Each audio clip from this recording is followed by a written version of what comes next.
Hi people, it's me, Anja. My pronouns are she and her, and welcome back to my channel for a new recent release video. First of all, I did get a haircut recently, which is why I now have this fuck-ass bob.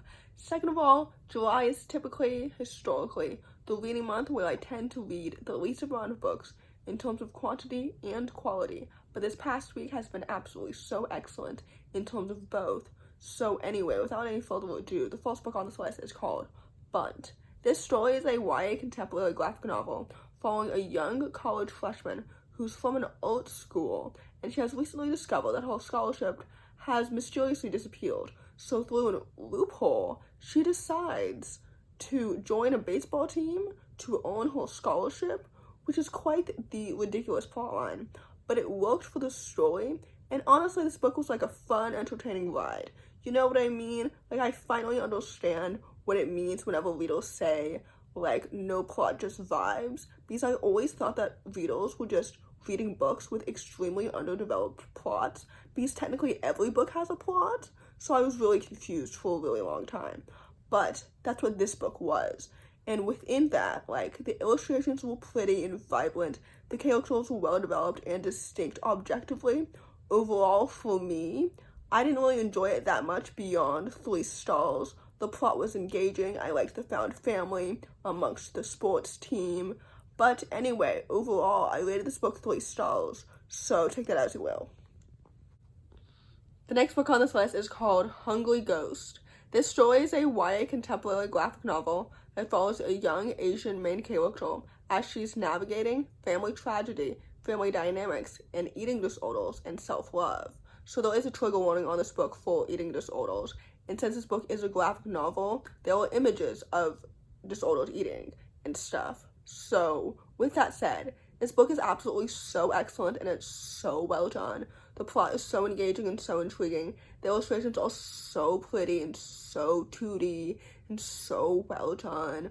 Like, this book is so good. The characters are so well developed and so distinct. The family dynamics are absolutely so awesome and they make so much sense. Like, the story itself is so good, and I thoroughly enjoyed it every single second of the way, like, from the beginning to the end. Far too often, I read graphic novels where the story seems so rushed, meaning that everything else is, like, so underdeveloped, but I really, really enjoy this book so much. I would highly, highly recommend it, because I rated it 4 stars. So with that said, like I said before, I would definitely highly, highly recommend it. The next book on this list is called Sunny Parker's Here to Stay. This story is a middle-grade contemporary following a young main character who learns to stand up for her community the summer before middle school. This story is absolutely so excellent and it's so well done. I love it when authors tackle, like, bigger topics through a young lens. So, for example, in this book, with class issues, you know what I mean? I don't think I've ever read a book before that really talks about this, and this book is so good. I had high expectations for this book because of the author's reputation, and I'm so glad this book absolutely lived up to those expectations because I rated it 4 stars. The characters are so well developed and so distinct. The community is so excellent. Her friendships and her family dynamics felt so authentic and so awesome. The plot is so engaging and so intriguing.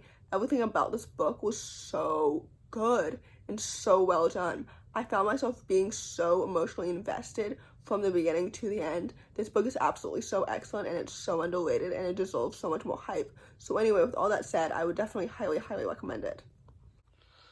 The next book on this list is called Rana, Joon, and the One and Only Now. This story is a YA contemporary. I guess it's technically a historical fiction because it's set in the 90s. But anyway, this book is marketed as, like, Darius the Great is Not Okay meets On the Come Up because it follows a young Iranian lesbian main character who wants to honor her dead friend's legacy by entering a rap contest. This story is absolutely so excellent and it's so well done. First of all, the writing is so lyrical and it's so pretty. The queer representation is excellent and it's so pretty and so well done. The characters are so well developed and so distinct. I love them so much. This book is so excellent. I was so swept up in it from the beginning to the end. Like, it reminded me of, like, All the Yellow Suns and Crash Landing and all those other, like, beautiful poetic stories. This book is so good. I love the poetry, I love the characters, I love the storylines. It's just absolutely so excellent and so good. This book deserves so much more hype because I just really enjoyed it so much. The sapphic romance is excellent. This book is so good. Anyway, all that to say, I rated this book 4 out of 5 stars. I would definitely highly recommend it. The next book on this list is called Ultraviolet.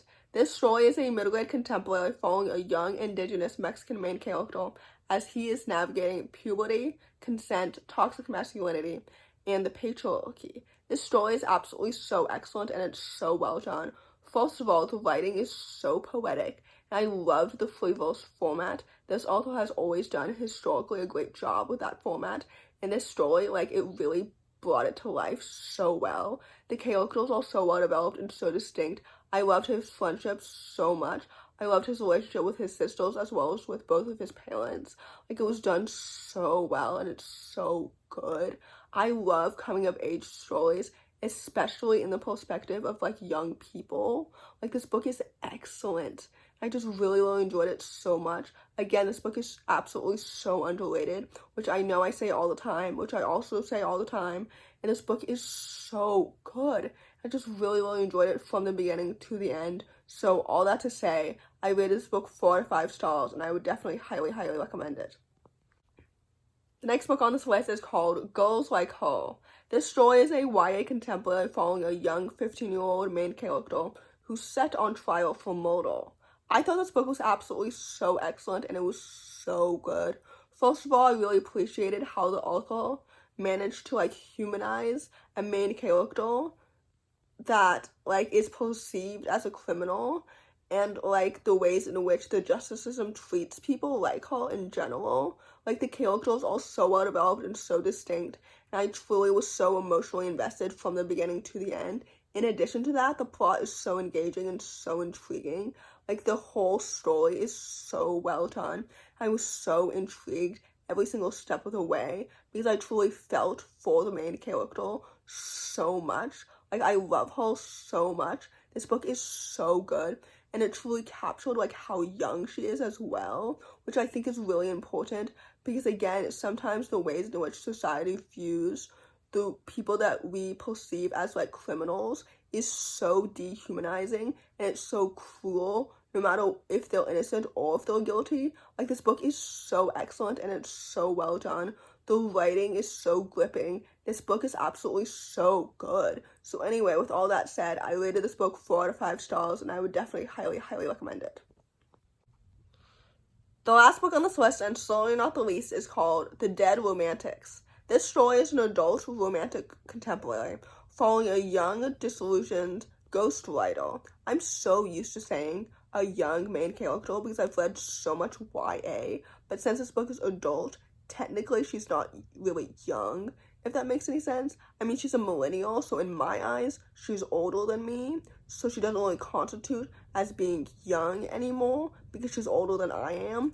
But anyway, sorry, this story follows a millennial ghostwriter who literally has some ghosts of her own and must find her way back home.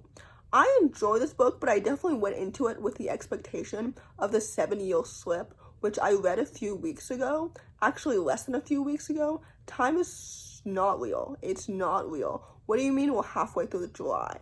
Anyway, I digress. I rated the 7-year slip 5 stars, and I rated this book 4 stars, so it's definitely not as good, but basically if I were to summarize my thoughts and feelings about this book in a singular quote, I would say that WandaVision quote, which I wonder if when the writers wrote that, if they thought that they ate that, or if they thought that it was really corny at the moment. Anyway, the quote is, "What is grief if not love persevering?"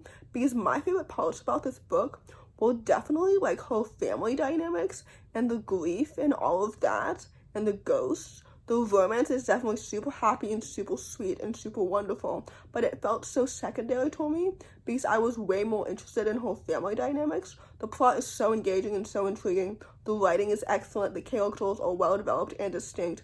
But overall, I don't know if any of that makes any sense. I rated this book 4 stars, and I would definitely highly recommend it. So in conclusion, I hope that you enjoyed this video. I hope you enjoyed my yapping. If you enjoyed this video, please don't hesitate to give it a big thumbs up. Comment down below, why was I about to say the Hello Kitty emoji? That doesn't exist. The cat emoji if you made it all the way to the end of the video. Thanks for watching. Subscribe to my channel if you're new. And I'll see you in my next video. Bye!